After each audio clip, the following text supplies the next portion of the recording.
रही है। तो मेरे हाँ विचार से भाई आवाज वो किसी किसी गेस्ट का स्पीकर ऑन है, इसलिए वो आवाज़ पलट के पवन जी की वहाँ से आ रही है। फाजिल अहमद, पवन जी ने जो कहा है मुझे लगता है कि और मसला वहाँ उनको हिंदुस्तान जितनी इज्जत नहीं मिली पाकिस्तान में जिन्ना को, ये भी हमें याद रखना चाहिए। तो उस वक्त वो भारत में अगर रहते तो ज्यादा अच्छा था। तो ये मैं आप सब लोगों से रिक्वेस्ट करता हूँ, भारत की बात कीजिए, भारत का गीत गाइए। फाजिल अहमद, मोटे तौर पर मुझे ये लगता है कि उसमें मज़हब को बीच में ला करके अगर इस्लाम की पूरी रवायत आप देखते हैं, इस्लाम का पूरा फ़लसफ़ा देखते हैं और बाकी इस्लामिक देशों में जा कर के आप देखते हैं, तो उसूलन और मजहबी तौर पर भी कहीं भी अपनी ज़मीन की पूजा करने, उसकी आराधना करने की मनाही इस्लाम नहीं करता है। वो कहता है कि ईश्वर एक होता है, लेकिन ये नहीं कहता है कि बाकियों को आप उनकी वंदना ना करो, उनकी पूजा ना करो। ये दरअसल इस्लाम का जिस तरीके से उसकी व्याख्या की गई, जैसे कई हदीसें हैं, हदीसें अपनी तरीके से चलती हैं, शरिया को लेकर के अलग अलग देशों में अपना इंटरप्रिटेशन हो जाता है। तो इस्लाम को जिस तरीके से व्याख्यायित किया गया अलग देशों में, और जो सत्ता में लोग थे उन्होंने अपने मुताबिक कहा कि इस्लाम तो ये है, सुन्नत तो ये है, ये अल्लाह ने कहा और ये पैगंबर साहब ने किया, सुन्नत यही होता है। अगर सुन्नत ऐसा होता तो फिर औरतों के ऊपर इतनी ज़ाती शरिया कानून के तहत जो मुल्क चलते हैं क्यों होती, वहाँ पढ़ाई पे बंदिश क्यों होती, वहाँ हालात बुरे क्यों होते। तो भारत के भीतर इस्लाम का हवाला दे करके, इस्लाम को आगे रख करके देश को जिस तरीके से पीछे रखने की मानसिकता, और मैं खुल के बोलता हूँ कि जब आप कहते हैं कि वंदे मातरम नहीं कहेंगे, तो भावनात्मक रूप से कहीं ना कहीं मैं अपने मजहब को बड़ा माना अपने मुल्क से। सर, मुल्क को बड़ा मानिए और दलितों को, पिछड़ों जाति को छोटा मानिए। मैंने शुरू में ही कहा कि जितना ये धार्मिक है उतना ही सियासी। मेरे सवाल का जवाब आप यूजीसी का बिल आया इस देश में, दुनिया के किसी भी मुल्क में आप जाएंगे नहीं, आप अपने परिवार के भीतर भी समस्याओं से बाहर नहीं रहेंगे, लेकिन परिवार के दायरे में परिवार होने का भावना तो है ना। ये तीनों ब्राह्मण नहीं, ब्राह्मण लोग ये गलत है। मैं आपसे SC ST के खिलाफ ये लोग कोर्ट क्यों गए? तो हमको भी कोई चीज बुरी लगेगी तो हम भी कोर्ट में जाएंगे, इसमें क्या दिक्कत?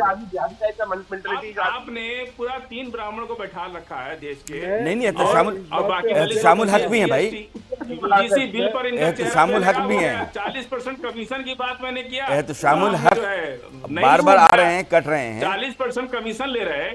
जब उत्तर नहीं है तो जाति के आधार पर बात तो भारत। आप तो राहुल गांधी हो गए। 40% कमीशन ले, उस पर किसी ने बात नहीं किया। मैंने तो सिर्फ ये कहा कि देश के सवालों पर बात कीजिए। 40% कमीशन ले रहे हैं, अब वंदे मातरम को अगर देशभक्त बन जा रहे हैं।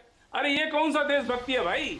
40% अच्छा, मैं विशुद्ध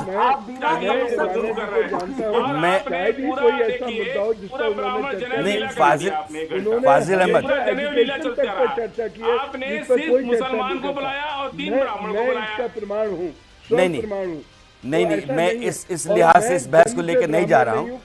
शामिल भी थे, फाजिल आप भी हैं। अरे आप, मैं ये नहीं कर रहा हूँ, आपके जाने के अधिकार पर कोई पाबंदी नहीं है। सुनिए, हमको अपने देश के संविधान से ये अधिकार मिलता है कि कोई भी सरकार यदि आपके खिलाफ कोई काम करती है तो आप संविधान का दरवाजा खटखटा सकते हैं। उसमें आपको बुरा क्यों लग रहा है? हम इंडोनेशिया पाकिस्तान की बात क्यों करते हैं? भारत है ना, हम बाबा साहब अम्बेडकर के संविधान। मेरा एक छोटा सा सवाल है, भारत है जी।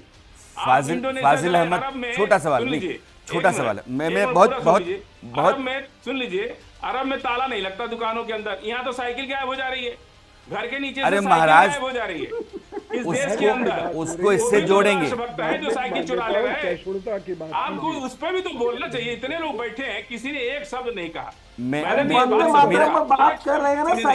मेरा सवाल सुनिए। देश को नमामि गंगा योजना चल रही है, नमामि गंगा में किस तरह से भ्रष्टाचार हुआ है जाके देखिए। नहीं, वंदे मातरम गाएंगे कि नहीं गाएंगे? 77 साल से गा ही रहे।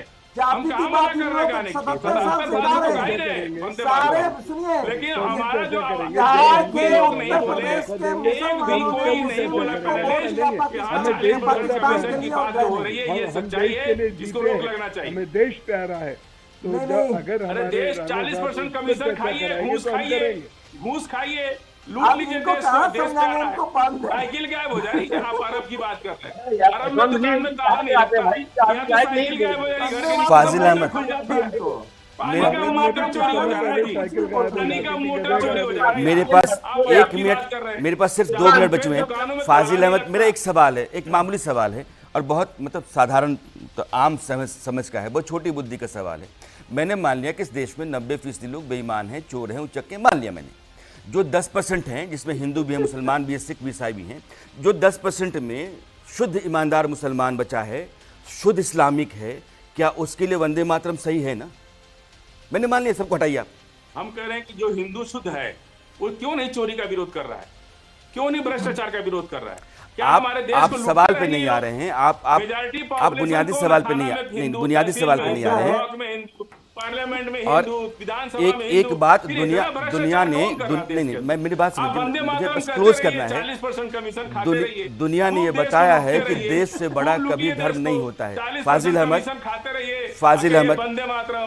अगर धर्म बहुत अब बड़ा जो है, होता, अदालत अगर में सुन नहीं लीजिए, नहीं धर्म बड़ा होता, मेरी बात सुन लीजिए ना, धर्म बड़ा होता तो इराक ईरान के बीच में 20 युद्ध सेकंड नहीं और अरे होता। भाई लीजिए। कट तो सुनिए। 20 इराक सेकंड और कुवैत लेंगे। के ऊपर हमला नहीं आप करता, देखिए, पाकिस्तान की जाति बांग्लादेश के ऊपर, पूर्वी पाकिस्तान के ऊपर नहीं होती, या फ्रांस इंग्लैंड के बीच में युद्ध नहीं होता। फांसी की सजा दे दी। ये मेरे पास समय बस इतना ही है, लेकिन फाजिल अहमद ने जवाब नहीं दिया। मैं आपसे उम्मीद कर रहा था कि आप मेरे सवाल का जवाब देंगे, लेकिन आप इस्लाम का चेहरा 40% कमीशन पर आप लोगों ने जवाब नहीं दिया। हमारा ये इस्लाम है, 40% कमीशन लेने आपको वाले विशेष आपने एक रट लगा रखी है। मेरा सवाल था कि सारे बेईमानों को छोड़ दीजिए, मैं सिर्फ कह रहा हूं कि 2% मुसलमान जो बचे हुए हैं वो उनके लिए तो ठीक है ना, जो आपको अच्छा लगेगा, लेकिन आज का मुद्दा आप उस पर नहीं। मैं तो सबको चुप कराने और आपके बोलने के हक में था। शुरू कर दी। 40% भ्रष्टाचार की बात करने पर एक भी कोई नहीं बोला। खैर कोई बात कोई भी नहीं, नहीं, मैं उम्मीद करता हूं चर्चा वो नहीं है, चर्चा बुनियादी है। इस देश में बतौर नागरिक रहने के नाते हम अपने देश के साथ जुड़ाव लगाव महसूस करते हैं कि नहीं करते हैं? हम अपने धर्म की आड़ में अपनी मातृभूमि की पूजा वंदना करने को तैयार हैं कि नहीं है? सवाल यहाँ है। अगर वो आर्टिकल 25 संविधान का कहता है तो आर्टिकल 25 बहुत कुछ ऐसा कहता रहा है जिसका विरोध आप करते रहे, उसी का हवाला दे करके, और बार बार सुप्रीम कोर्ट ने कहा कि गलत है ये। एक नागरिक को संवैधानिक अधिकार है कि नहीं कि वो भ्रष्टाचार मुक्त भारत आते में हैं, रहे? मेरे पास समय इतना ही है, समय इतना ही है मेरे पास। आप सभी मेहमानों का बहुत बहुत शुक्रिया इस चर्चा में जुड़ने के लिए, अपनी राय रखने के लिए। एक बुनियादी सवाल है और मुझे लगता है कि जब आप कहते हैं कि वसुधैव कुटुंबकम, तो उसी समय आप यह भी कहते हैं कि मातृभूमि स्वर्गादपि गरीयसी। और ये बड़ा सच है। दुनिया के किसी भी हिस्से में जाएंगे, दो धर्मों के बीच में लड़ाई हो रही होगी, लेकिन मुल्क जो है वो कहीं बड़ा है। ईरान इराक की लड़ाई हो, इंग्लैंड फ्रांस की लड़ाई हो, या फिर पाकिस्तान का बांग्लादेश या पूर्वी पाकिस्तान के ऊपर हमला हो, इस तरह की जितनी लड़ाइयाँ दुनिया में देखते हैं, वहाँ धर्म नहीं होता है, देश होता है। और भारत में तो एक अलग थ्योरी होती है, नेशन स्टेट, और ये अलग है। और हिंदुस्तान में अगर वंदे मातरम को लेकर के बवाल है तो ये थोड़ा सा तकलीफ दे है। फिलहाल